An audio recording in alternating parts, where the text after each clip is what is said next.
page 494 et 495 ka tafsir al-Qur'an de sura 43. Wa innahu no Isa la ilmun ko gandal andir dun li sa'ati fi battagol darngal. Fala tamtarunna wa ta'un sikkitu biha fi darngal wattabi'uni jokkelan hada ko dun don suratun ilal mustaqimun fi ngongol. Wala yasuddannakum wa tasakkon ash-shaytan iblisa innahu no shaytan lakum wonandon aduun ko ganyamo mubin fenyin don ngay ngogom. Walamma jaa Isa to mande annabi Isa aduno bil bayinati bangandeji din qala be gadi jiitukum gumdi meddan bil hikmati sunna on wala ubayyina lakum wallahi mi bangina nay on kadi ba'd alladhi yoga din piji takhtalifuna di on do lutonde fihi fi mudum fattaqullahu letun Allah ono wa tuyuni dofto dommi inna Allah anden Allah huwa rabbi wa rabbukum kanko jeylan jeyi on fa'buduhu rewemo hada ko rewgol mongol siratun lil mustaqimin fi ngol.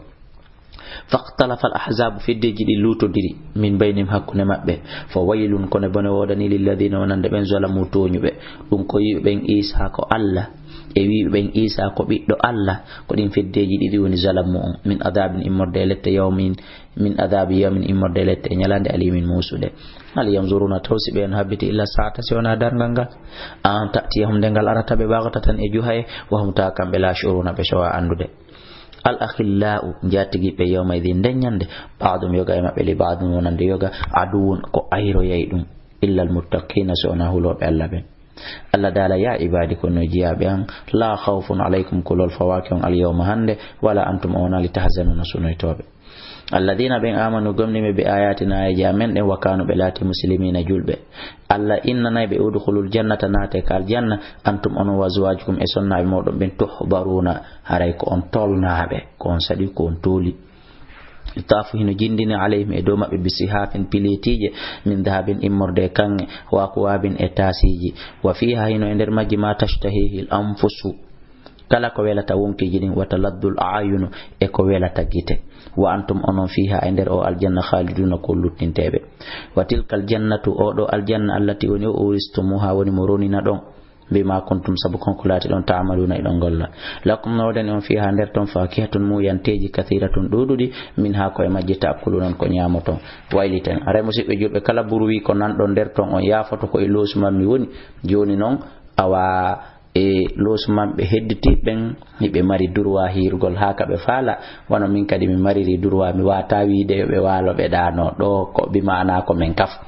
donc haray kala hito ko nan dum no yolliti ton haray do wona e fanunde haray ko iwre ton si hito gon kadi to wali kadi mojja haray ko kulol fi wata mi ampesu ben don haray on townay volume radio mon on ma telephone mon on banno mojja jento don do madama ko losma mi townata hito gon mojja don andi alqur'ana ko wino kon e wala tu khafit bisalatika wala tazar bisalatika wala tukhafita wabtaghi bayna dhalika sabila wota tunu julde nden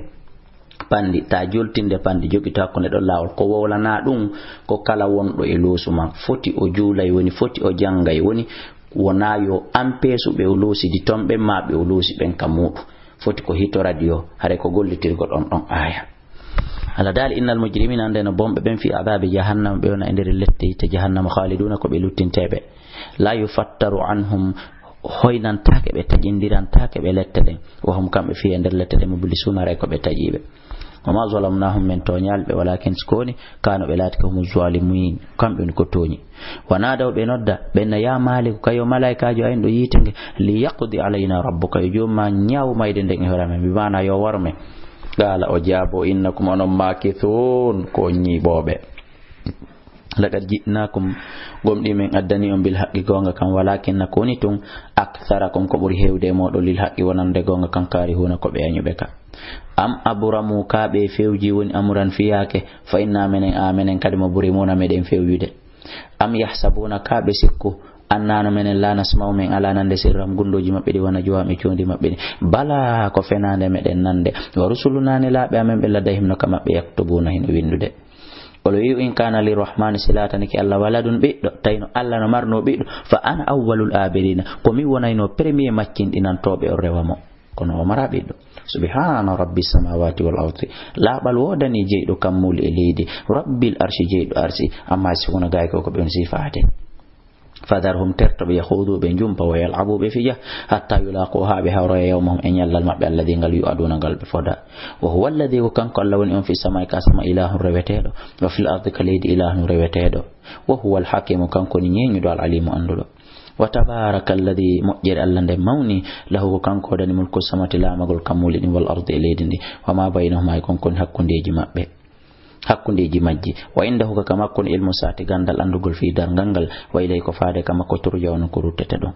wala yamliku jaya alladhina din yad'una dibuni rewde min dunihi ko wori alla di jaya di mara ashafata ko yetete fore illa man shahida si ona hara ko on sediti do bil haqqi gonga kam be mana onate dina woli kalimatu shahada to hum taw kambe yala mon haybe andi wala in saltahum wallahi salande ke be man khalaqahum kombo tagibe ben wana be rewede la yaquluna wallahi be yettoma Allah ko Allah fa anna yufakuna be won be rewde no konno be riwira pottina e famugol gonga kam bi mana kambe konno hakkille mabbe den non su umuri waqilihi e dalol makko e mako makko kanko ne laado ya rabbi kay joma in haulai andu be do gam ko be la yu'minuna be gomdinta Allah dalika si fasfaha anhum durno be waqul wi abe